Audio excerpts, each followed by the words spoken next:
while giving details on his proposed gun control executive actions, President Obama spoke about some of the recent mass shootings that we've had, the difficulty in getting gun control legislation passed, and he got emotional as well. So we're going to start off with his struggles to get any kind of gun control passed. After Connecticut passed a law requiring background checks and gun safety courses, gun deaths decreased by 40%. 40%. Meanwhile, since Missouri repealed a law requiring comprehensive background checks and purchase permits, gun deaths have increased to an almost 50% higher than the national average. One study found, unsurprisingly, that criminals in Missouri now have easier access to guns. And the evidence tells us that in states that require background checks, law-abiding Americans don't find it any harder to purchase guns whatsoever. Their guns have not been confiscated, their rights have not been infringed.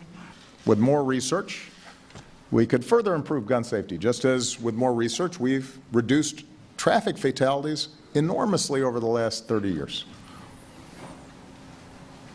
We do research when cars, food, medicine, even toys harm people so that we make them safer. And you know what? Research, science, those are good things. They work. But think about this. When it comes to an inherently deadly weapon, nobody argues that guns are potentially deadly.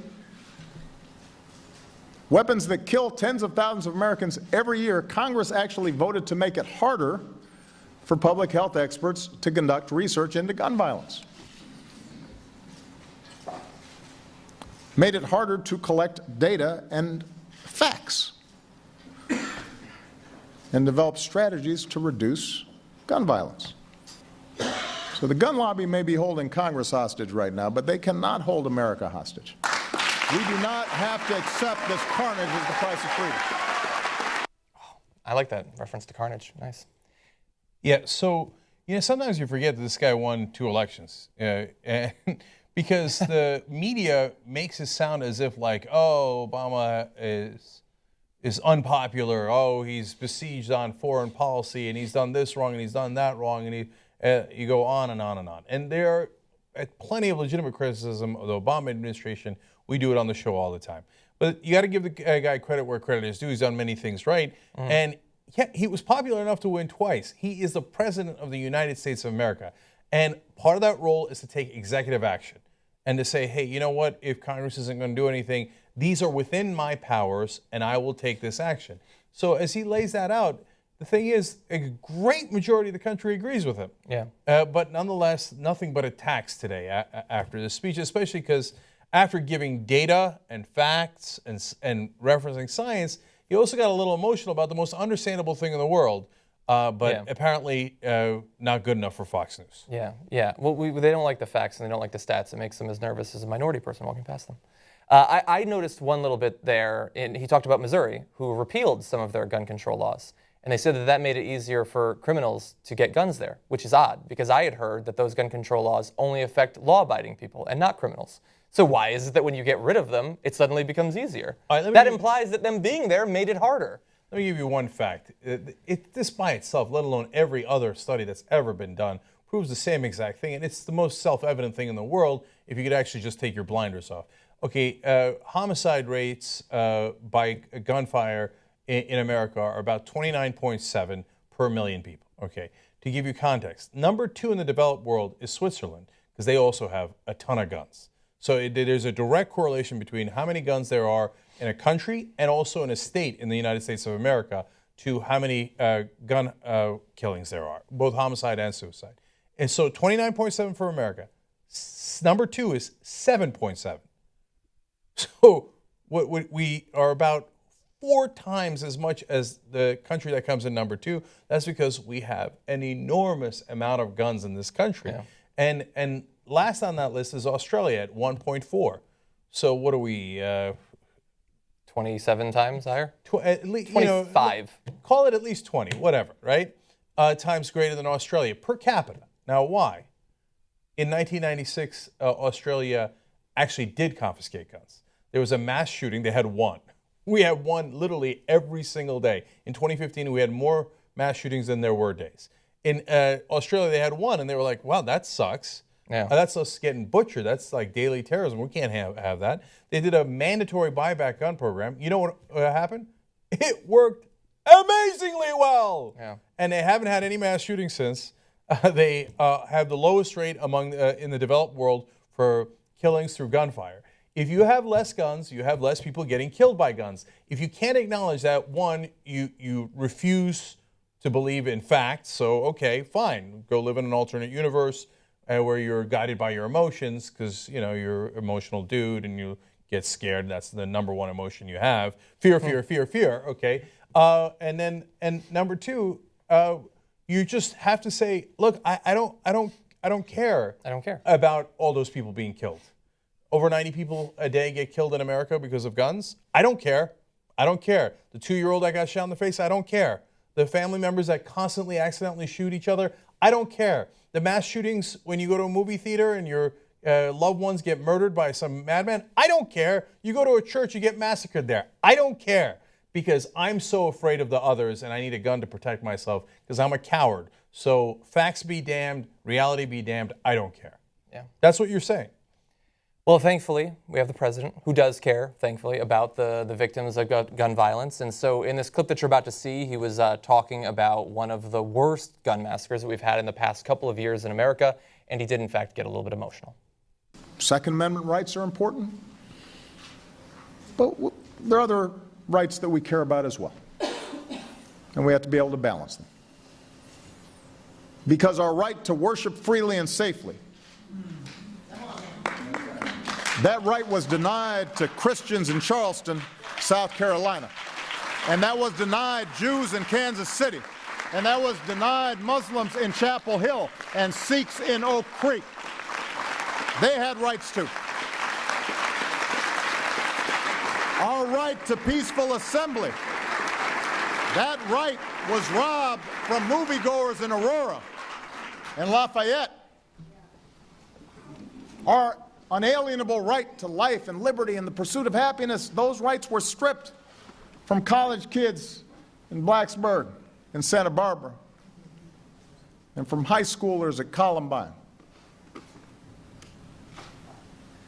and from first graders in Newtown.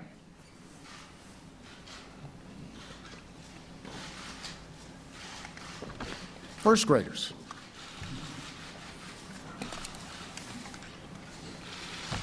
And from every family who never imagined that their loved one would be taken from our lives by a bullet from a gun.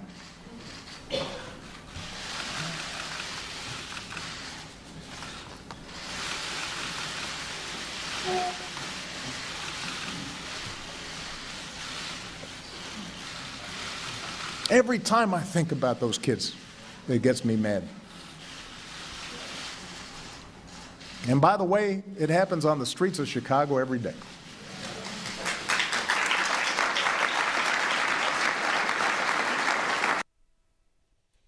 Okay, look, I've criticized fake crying from politicians before. It's usually after they get caught doing something terrible.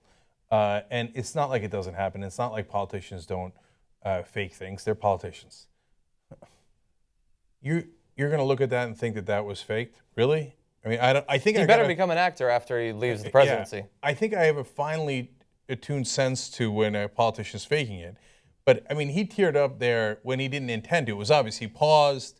Those are tears pouring down his face. He actually teared up. I mean, I don't know. It's the most obvious thing in the world until, of course, you get to the critics. Yeah, and also really fast, it doesn't matter. Like, if it was faking, he should be crying. And so I'm glad that he at the very least faked it if he did fake it. Because somebody in a position of power needs to make clear that this is the reaction we should have when kids get gunned down. I hate that we're entertaining this No, I don't debate. think it is. I don't think it is fake. I think it is real. But I'm saying it doesn't even matter if it was fake. People should care. But unfortunately on the right and at Fox News, they find the very idea of being emotionally affected by the murdering of first graders so bizarre, so alien, that they have to assume other people are faking it because it couldn't possibly fit into their hearts or into their brains. And so in this clip, you're going to see Andrea Tantaros of Fox News attacking Obama for caring about the victims of gun violence. It was interesting to see the reactions among some of you when the president teared up. Why was that, Andrea? Well, because if he really cared about an issue, especially like Chicago in his hometown, and it was plausible, he would be doing something very different than he's doing, and he would have spoken out a long time ago. I mean, this is how many years? Almost 8 years. He's almost at the end of his term. And you haven't heard him go to Chicago and really speak out about this issue, and he is uniquely poised to do so, really. But everything he's doing won't solve the problem. So I would check that podium for like a raw onion or some No More Tears. I mean, it's not really believable. I mean, and the award goes too. We are in award season.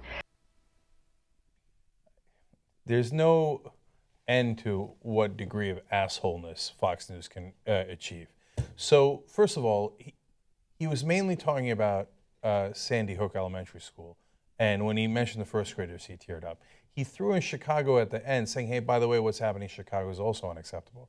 So what did Tantoros do? She flipped it. And she said, oh, if you want to do something about Chicago, could have done that a long time ago. Well, first of all, he's been angry about every one of these mass shootings and talked about it. He's talked also, there's a different issue, about Chicago many, many, many times. Yeah. And he is doing something about it. That's why he just did these executive actions. Yeah. Now you're against him taking action, but you blame him for not taking action. What she's actually saying is he should have gone and yelled at black people about their culture earlier in Chicago. Yeah. And so don't shed any tears now. But that's not what he was crying about. And no, that's not the correct answer. People are getting killed all across the country with guns. And you tell me if we yell at black people in Chicago, that would solve the problem? Well, you're either an idiot and an ass or an asshole, or very likely both. Yeah, and she apparently has the worst memory in the world because he does speak out after all of the major mass shootings. I have to say major mass shootings because it's America and we have to make distinctions between types of mass shootings. But he does speak out and he gets attacked on Fox News every single time. And they say, oh, you should have gone to Chicago and spoken about the violence there. Because in the past, when the president has spoken about gun violence and the issues between the police and African-American communities in America, it's been very well received by Fox News. That was the stupidest thing I think I've ever heard her say. And he'd be doing something very different. Then fill in the blank. Tell us what you think he should do. And what you think he should do is encourage more people to have guns, obviously, because that's clearly working so well around the country. But it wasn't just Andre Tantaros. In this next clip, you're going to see Meghan McCain. I think this will, I mean, not to, use a weird word, but I think this will backfire on him in a lot of different ways, because I agree, nothing gets Republican voters out, like thinking that, the Second Amendment is under attack, which it is today. I don't understand why he's doing this. I agree with Andrea. The reason why I was reacting the way I was reacting when he was crying is because it just didn't seem horribly authentic. And maybe it is. I don't know him at all, but I agree with you. There's so much more to be done. Again, if you care so much, go to your of Chicago instead of talking about God-fearing Americans who just want to protect themselves when ISIS is coming to their hometown and shooting up 14 people. Okay, so wow, I'm stunned that they can't comprehend that a person, when talking about first graders being butchered, massacred, 20 of them in Sandy Hook, and that is, you saw the tape, we just showed it to you. That's exactly what he was talking about. They can't comprehend why somebody would get emotional about it. It had no effect on them. Yeah. No effect. I don't know, do they I started a little bit. I didn't tear up, but I felt it a little bit. Right. Them, nothing. Stony. Kids dead, who cares? Yeah. ISIS is coming. I'm scared to death. So I'm going to... So those 20 first graders were killed in Sandy Hook. I don't care about them. I'm a God-fearing, ISIS-fearing American. I fear everything. So my feelings are much more important than your kids being murdered. So, okay, you're animals like that, that's up to you. But for the rest of us, when we think about first graders being killed in their elementary schools, that's hard to stomach. And look, I got kids now, that age, and it's, John doesn't have kids, but he's a decent human being, understands first graders getting massacred is a bad thing, especially if you've got kids, though. It's visceral. It's visceral. It's hard not to tear up thinking about it. But these monsters on Fox News think, like, yeah, probably faking it. Like, who'd get emotional about first graders being massacred?